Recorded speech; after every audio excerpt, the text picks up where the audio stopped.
Enne veel, kui räägime trendidest, paar sõna sellisest huvitavast uuringust. Möödunud aasta lõpus tegime me ettevõtete seas ühe sellise ärianalüüsi, tarkvara kasutamise ja üldse ärianalüüsi teemalise uuringu.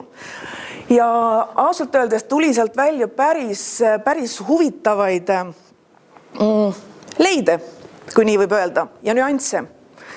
Ja märksõnaks on see, et see uuring viidi läbi tõepoolest suurte ettevõtete seas ainult.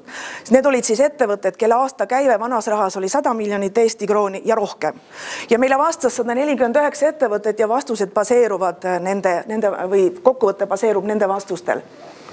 Ja esimene selline huvitav asi oli see, et kui on küsimus, millega te oma infot kokku korjate ja analüüsite, siis ka suurtest ettevõtetest 70%, ligi 70% kasutab kas mitte midagi või tavalist Excelit.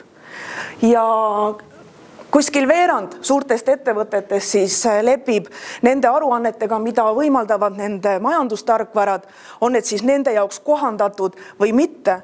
Ja ainult 7% on neid, kes on võtnud omaks teadmised lisaks majandustarkvarale, on olemas ka veel midagi, mis tegelikult võimaldab selle andmestiku kokku panna ja vaadata moel, nagu teil seda vaja. Need on siis analüüsitarkvarad.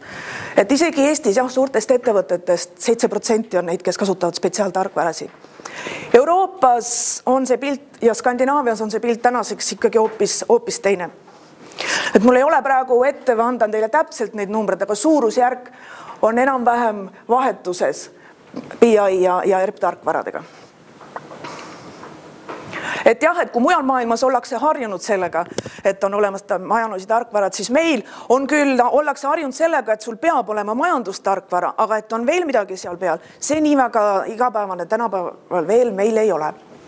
Aga kui vaadata näiteks, kui palju inimesed kulutavad, kui palju teil ettevõtetes kulutatakse aega tegelikult info kokkukorjamisele ja analüüsimisele, siis välja tuleb see, et keskmiselt ligi 2 tundi päevas, kusjuures ühes suures ettevõttes tegeleb info kokkukorjamisega 3,8-4 inimest, ütleme.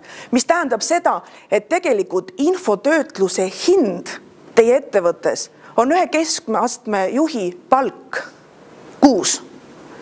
Sest need inimesed, kes tegelevad info kokkukorjamise analüüsiga, ei ole mitte lihttöölised, vaid ikkagi keskastme juhid spetsialistid.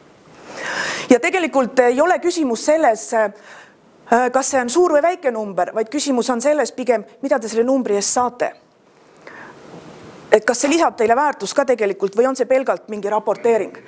Ja kolmas selline huvitav slaid sellest uuringust oli see, et mida siis õigupoolest analüüsitakse ja kui tihti. Ja siin all ehk tegelikult esimesel kohal on loomulikult müügitulemuste analüüs. Ehk tegelikult ligi, mis ta siis on, 70% inimestest analüüsib müügitulemusi vähemalt kord nädalas või kord päevas. Ja kui vaadata teist huvitavat fakti selle slaidil, siis tegelikult müüki ja kasumlikkus klientide kaupa ja toodete kaupa analüüsitakse oluliselt kordades vähem. Ja minul näiteks tekib küsimus, aga mida siis müügitulemuste juures tegelikult vaadatakse? Pigem üldnumbrid, aga ei ole võimalik süveneda, kus kohas see number tuleb. Ehk siis mis tooted, mis kliendid. Ja tagasi mõeldes paar slaidi, millega analüüsitakse, siis see ei ole iseenesest imestatav. Et nii ongi. Ega Exceliga sa ei saa näha numbrite taha.